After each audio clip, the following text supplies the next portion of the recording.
Quero cumprimentar a todos com a paz do Senhor. Quem vos fala é o pastor Paulo Delanhese, São Paulo, Jundiaí. Vamos nesta feita no nosso canal apologético falar sobre os muçulmanos, ou os homem-bomba, como é conhecido, os adoradores de Alá. Se você não está inscrito no meu canal do YouTube, eu convido você a se inscrever, digitando lá paulo.delanhese do seu celular, do seu tablet, do seu computador. Os muçulmanos cometem um grande erro, e o erro deles está em quem foi oferecido em sacrifício.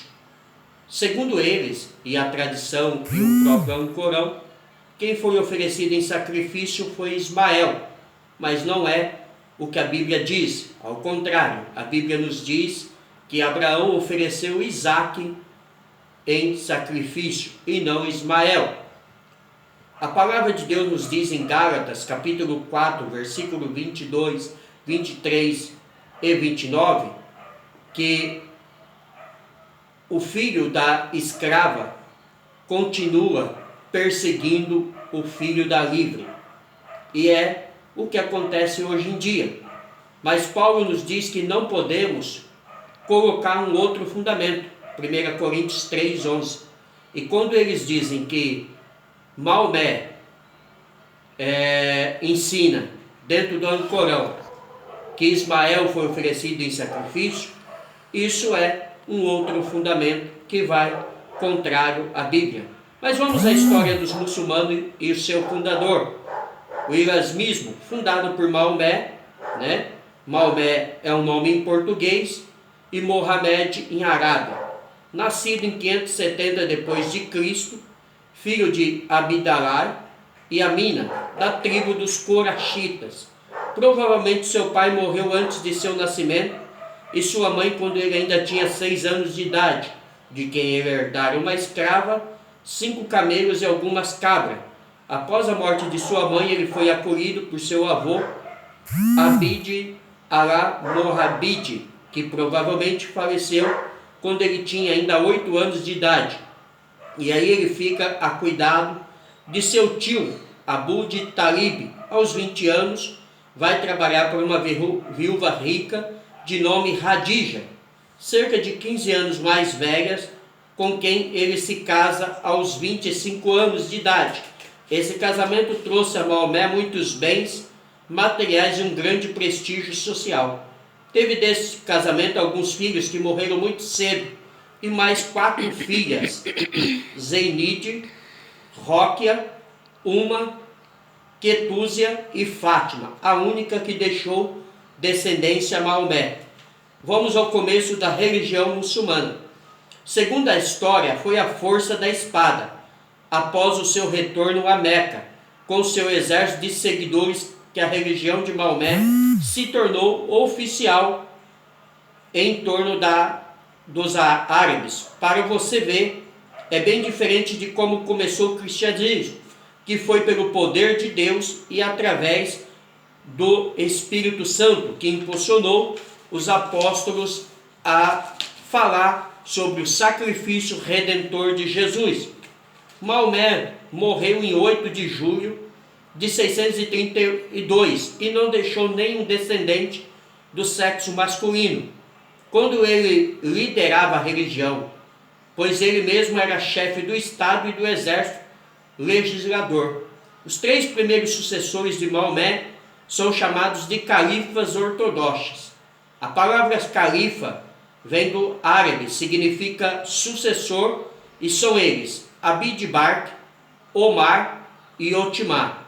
E após esses 3, o quarto foi Ali, que foi o último dos 4 califas. Abid Bakr era um dos sogros de Maomé e liderou entre os anos de 632 e 634. Omar era genro de Maomé, foi designado por Abu Bakr antes de sua morte. Ele liderou o mundo muçulmano entre 634 e 644 depois de Cristo e é um dos maiores vultos da história do islamismo. Antes de sua morte, nomeou um conselho composto de 6 membros para escolher o novo califa. O conselho o escolheu Otimã, outro genro de Maomé, Othman liderou o mundo muçulmano de 644 até 656. Othman promulgou o texto único do Alcorão, livro sagrado para os muçulmanos. Ele foi assassinado em sua casa em 17 de julho de 656 depois de Cristo. Ainda no período dos califas ortodoxos muçulmanos árabes, se expande em 3 pontos, como Ásia Menor, Constantinopla e Norte da África, Península Ibérica, Ásia Central e Índia. Com a morte de Ali, o eixo político e administrativo do mundo árabe se transfere para a Síria.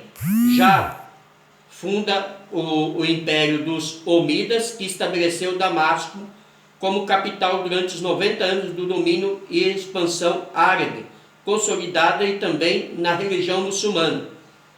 Então, aqui está um pouco da história dos muçulmanos. Existem muitos outros fatos, mas aqui só para sabermos um pouco de como se difundiu essa religião que até hoje está aí matando milhares de inocentes em nome de Alá, um Deus falso, e de um Alcorão deturpado, que é o que veremos a seguir.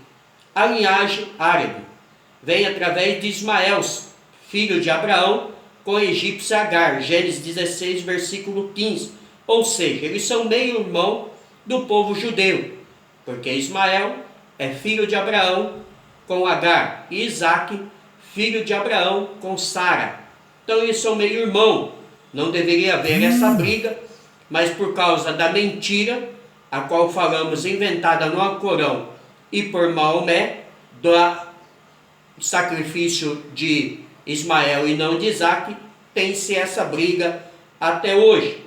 Daí também se origina todo o ódio que os muçulmanos têm de judeus, como eu já disse, porque destruíram, o ensino bíblico, onde a Bíblia diz que é Isaac e eles dizem que é Ismael.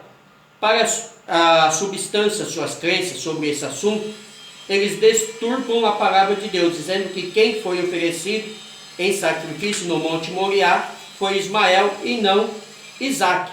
Só que nós sabemos que isso é uma grande mentira, porque a palavra de Deus nos diz que foi Isaac e não Ismael que foi oferecido em sacrifício no Monte Moriá.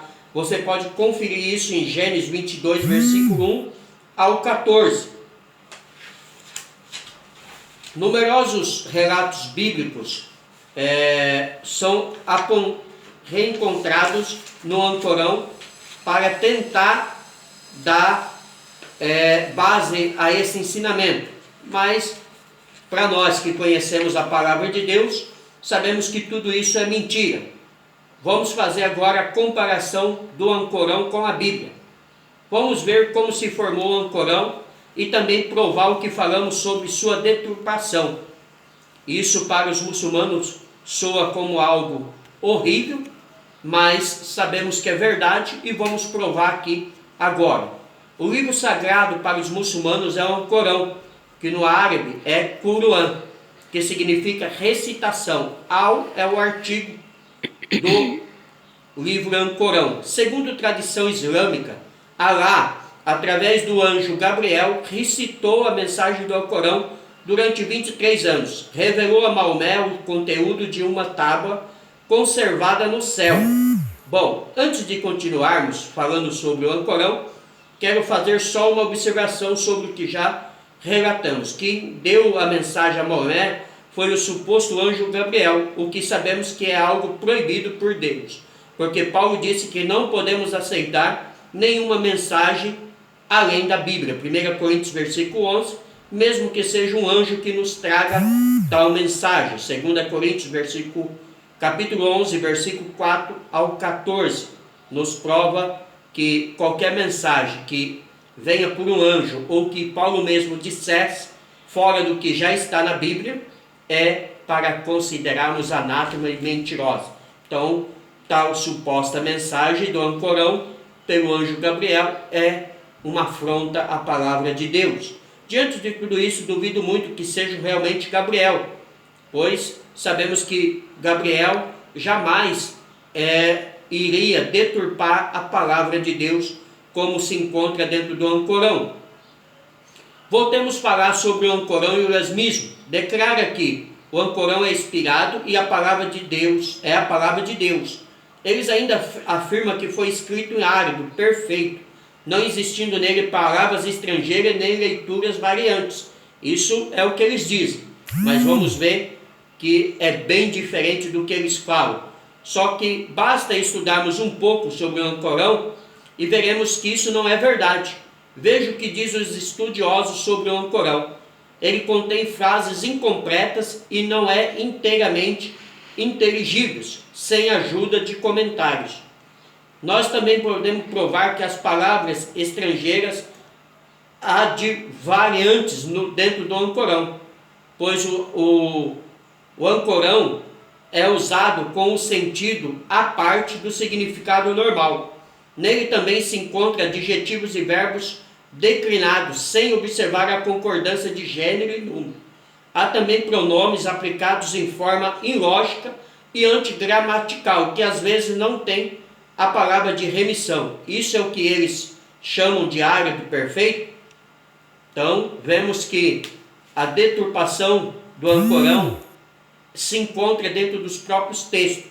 É o que vamos provar agora com mais detalhe. Althur Gérer denunciou mais de 100 palavras estrangeiras no ancorão em sua obra, O Vocabulário Estrangeiro do Ancorão.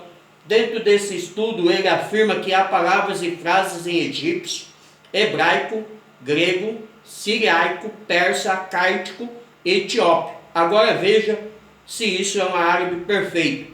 Além do Alcorão, também há outra fonte de autoridade, como a tradição de Maomé, que foi seguida por seus companheiros e depois por seus sucessores.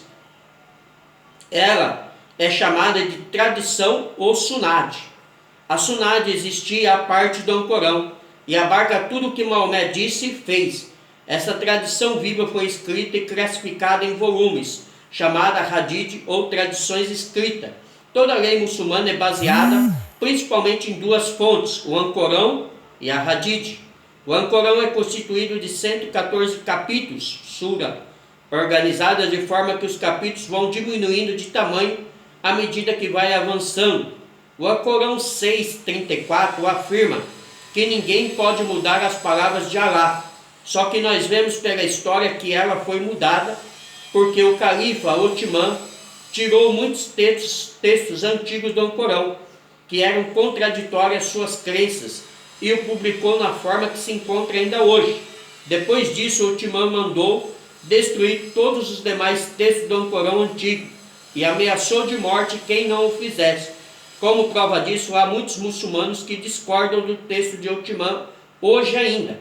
Maomé era um homem que tinha pouca familiaridade com a Bíblia, e por isso há muitos problemas históricos e teológicos no Alcorão. Para formar o Alcorão, ele utilizou várias fontes, como o Velho Testamento, o Novo Testamento, os apócrifos, biográficos, e o Talmud e o Targunim, e outras lendas orientais. Vamos ver? Numerosos relatos bíblicos são encontrados no Alcorão, só que de forma bem estranha. Na Sura, relata o assassinato de Abel, misturado com lendas talmúdicas, pois ele afirma que um corvo desenterrou o cadáver de Abel. O Alcorão diz mais absurdos ainda, quando diz que Miriam, irmã de Moisés e Arão, é a mesma Maria, mãe de Jesus. Alcorão 3, 35, 19 e 28, para que não fique dúvida, você pode comprovar ali dentro do próprio texto do Alcorão. Só que isso é um grande absurdo, porque o tempo de vida de Miriam para Maria, mãe de Jesus, é pelo menos de 1.200 anos diferente. Então aí está o grande erro. E a Bíblia diz em Números, capítulo 20, versículo 1, que Miriam morreu no deserto. O absurdo do Alcorão não para por aí, pois ele ensina que um dos filhos de Noé não entrou na arca.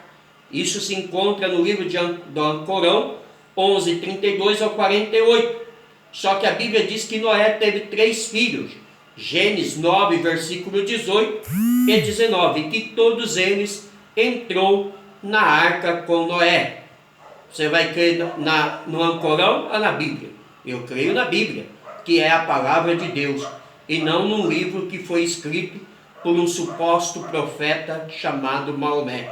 Mais uma vez, estamos provando que o Alcorão é mentiroso. Mais uma prova de que o Alcorão é uma obra deturpada.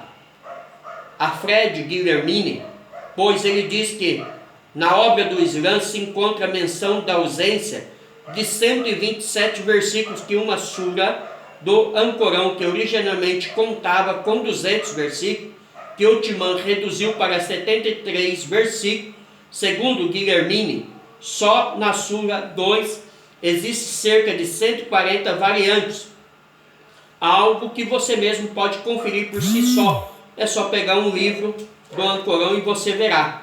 A conclusão de tudo isso, segundo John Bohr, é que os relatos muçulmanos da história do Alcorão são uma massa de confusão com contradições e incompatibilidade. Foi descoberto mais de uma prova de que o Alcorão não é fidedigno, pois um dos discípulos de Maomé, chamado Abdullah Sarai, dava sugestões a Maomé sobre o que devia cortar ou acrescentar no Alcorão. Só que depois de tudo isso, Abdul Sarai deixou-o mesmo, alegando que se o Alcorão fosse a revelação de Deus, não poderia ser alterado por sugestão de um escriba. Só que logo após Maomé conquistar Meca, ele matou o seu discípulo, pois este sabia demais, segundo o próprio Maomé, e poderia atrapalhar os planos da expansão da sua religião, pois ele mesmo diz em sua escrita que toda a escritura é inspirada por Deus, a Bíblia fala, diferente do Alcorão. E isso se encontra em 2 Timóteo capítulo 3, versículo 16. O Alcorão é deturpado, vemos aí. A Bíblia, não, inspirada e fidedigna. Ela por si só permite ser pesquisada, pois a Bíblia mesmo diz: buscai no livro do Senhor e lede, ou seja, examine. Nenhuma dessas coisas falhará, nem uma outra escapará, porque a sua própria boca ordenou e o seu próprio Espírito falou. Isaías capítulo 34, versículo 16. Então, a Bíblia, ela manda ela mesma ser examinada. E no longo dos anos que se passou, a Bíblia, ela foi testada e verificada por muitos homens em toda a história. E tudo que se procurou sobre a Bíblia se provou como verdade, coisa que não se encontra no Alcorão, o livro dos muçulmanos. Uma estranha teologia ensinada pelos muçulmanos. Segundo eles, Deus criou todos os anjos, o que para nós não é nenhuma novidade. O erro vem mais à frente, quando eles falam sobre o conceito da criação dos anjos. Vamos aos fatos para sabermos de certo o que eles acreditam e ensinam. Pois eles dizem que a maioria deles são maus e são chamados jin, de onde originou a palavra gênio. Miguel é considerado o anjo patrono dos judeus e Gabriel seria o anjo que trouxe o Alcorão. Já demos nosso parecer sobre isso. Cada ser humano tem um anjo ombro, segundo eles, um escrevendo suas boas obras e o outro as suas más obras. Isso é totalmente antibíblico. Satanás, Iblis ou Shitã, segundo eles, foi desobediente, só que veja que a desobediência que Satanás cometeu, segundo eles, é totalmente estranha diante da Bíblia, porque a Bíblia nos diz que a desobediência de Satanás foi querer ser igual a Deus. Mas veja o que é a desobediência de Satanás segundo os muçulmanos. Pois eles dizem que Deus ordenou que Satanás deveria adorar Adão, só que ele se recusou e por isso foi expulso do céu. Só que se esse relato fosse verdadeiro, Satanás estaria certo e Deus errado, pois a palavra de Deus nos diz que só a Deus devemos adorar. Então, segundo eles, Satanás foi injustiçado. Segundo eles também, a salvação é pelas obras, pois as obras serão pesadas numa balança, E se as obras boas superarem as obras más, essa tal pessoa irá para o paraíso. O mais estranho sobre esse paraíso que eles ensinam em sua teologia é um lugar bem sensual. Veja porque eles acreditam que quando morre um muçulmano ele só vai para a presença de Alá no dia do juízo. Mas os guerreiros de Alá, que morrem no que eles chamam de guerra santa, a jihad, esses vão imediatamente para a presença de Alá. Aqui você vai descobrir porque você vê tantos muçulmanos se explodindo em carros-bombas, em prédios, com bombas no seu corpo. Eles dizem que quem mata os infiéis por causa de Alá vai direto a um paraíso aonde se encontra 7 mulheres formosas e virgens. E o mais importante, segundo eles, elas são lindas, de olhos negros e com os corpos violões. Todos os homens se matam para herdar esse paraíso. E isto está dentro da Sura 2, 25, 4, 57, 11, 23, 47, 15. Aqui está a prova do matança que se faz em nome de Alá, o que eles se esperam receber.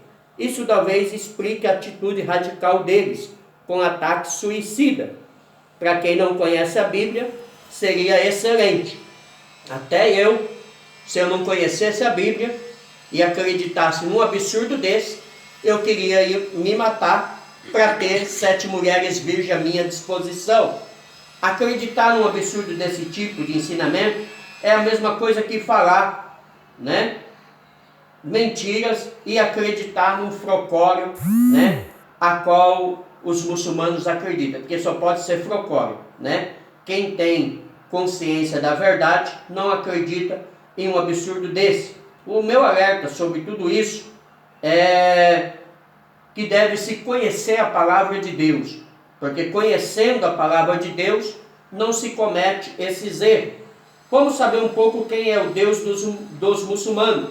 O Deus do muçulmano é conhecido como Alá em árabe ou Alá em português. Diante de tudo isso, eles se gabam dizendo que eles são os únicos que servem o Deus verdadeiro, pois eles são monoteístas. A única coisa que eles se esquecem é que ser monoteísta não garante que somos os únicos que servimos o Deus verdadeiro. Ainda mais porque muitos dos povos pagãos foram monoteístas, adorando apenas uma divindade como seu Deus. No entanto, Deus os chamou de povos sem Deus. Por isso, Israel foi chamado a particular para servir o Deus verdadeiro. Então engana os muçulmanos a esse respeito. O que eles não sabem ou fingem não saber é que o Deus deles, chamado Alá, é um Deus pagão, como qualquer outro Deus que existiu em outra época. Veja por quê.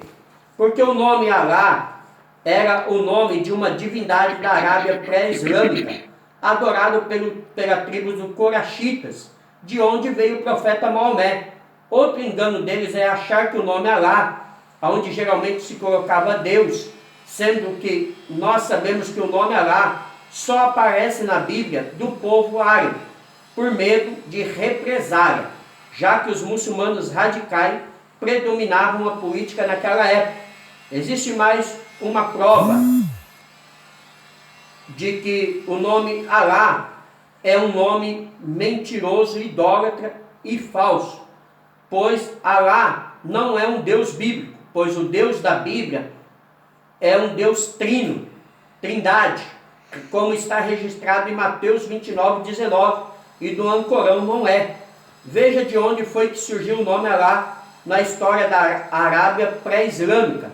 O Deus Sol era considerado como deusa, e a deusa Lua como um deus masculino, ou seja, o deus masculino era feminino, e a deusa feminina era masculina.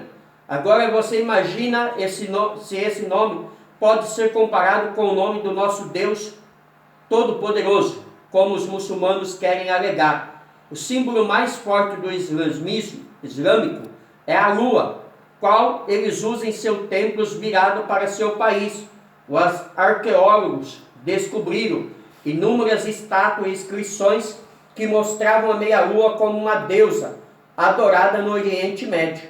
Os muçulmanos também declaram que Alá é único, que não tem ninguém que lhe seja igual. No Alcorão há também 99 nomes para Alá. Os adjetivos que eles normalmente usam são rosários de 99 contas para poder recitar todos os seus nomes sem esquecer um.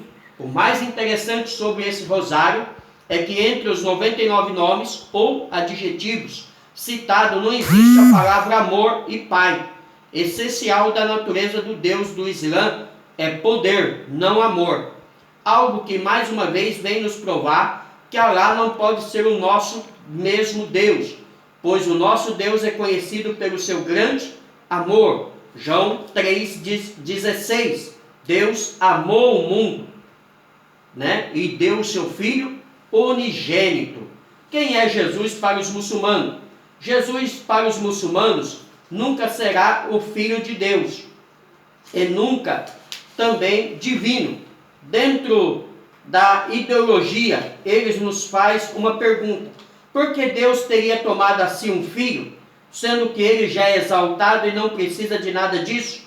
Pois decretando já lhe basta, para que seja feito. Alcorão 19:35.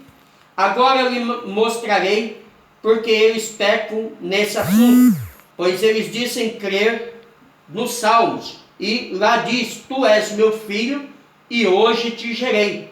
Salmo 2, verso 7. Também afirma que crê nos evangelhos. Os evangelhos afirmam inúmeras vezes que Jesus é o Filho de Deus. Veja melhor o que eles dizem. Estes foram escritos para que creais que Jesus é o Cristo, o Filho de Deus, para que crendo tenhais vida eterna. João capítulo 20, versículo 31. Os evangelhos também dizem que qualquer que confessar que Jesus é o Filho de Deus, Deus está nele e ele em Deus. 1 João capítulo 4, versículo 15. Agora nós vemos por que esse texto, que para Deus está em nós, é preciso confessarmos que Jesus é o Filho de Deus. Agora, eu não sei que Deus os muçulmanos alegam ter, já que eles não confessam e nem crêem que Jesus seja Filho de Deus. O mais estranho que os muçulmanos pensam sobre Jesus ser Filho de Deus é que Deus engravidou Maria, como um homem engravida uma mulher. Ou seja, eles pensam que Jesus nasceu de uma relação física entre Alá e Maria. O Alcorão diz: o originador dos céus e da terra. Como pode ter prole quando nunca teve esposa? Alcorão 6, 101. Só que um absurdo como esse é só na cabeça de Maomé, pois também rejeitamos esse ensino, pois a Bíblia diz que Jesus foi gerado pelo Espírito Santo no ventre da Virgem Maria, e nunca de uma relação de Deus. Nem nós cremos nisso. Então aí está o grande erro deles. Uma outra prova que a Bíblia chama Jesus de Filho de Deus, ele na verdade foi concebido no ventre de Maria por obra exclusiva do Espírito Santo, como eu acabei de falar aí em cima. Lucas, versículo 1, 35, João 16, versículo 5, 27, 28 e 29. Outro problema para os muçulmanos: nós o respeitamos como Filho de Deus, só que os muçulmanos dizem que não, que ele não é Filho de Deus. O outro problema também a respeito de Jesus, na ideia dos muçulmanos, é falar sobre a crucificação dele, aonde dizem que tinha matado o Messias, os judeus, porque eles dizem que na verdade eles não mataram, apenas imaginam que tenham feito isso. E isso se encontra no Alcorão, capítulo 4, verso 157, 5, 75, 75, 76, afirma isso. Estamos aqui terminando a primeira parte deste vídeo, Teremos a segunda parte, onde vamos dar continuidade da onde paramos. Logo mais, você vai poder receber o vídeo completo no nosso canal do YouTube. Vamos defender a fé que uma vez nos foi dada. Amém? Deus abençoe a todos.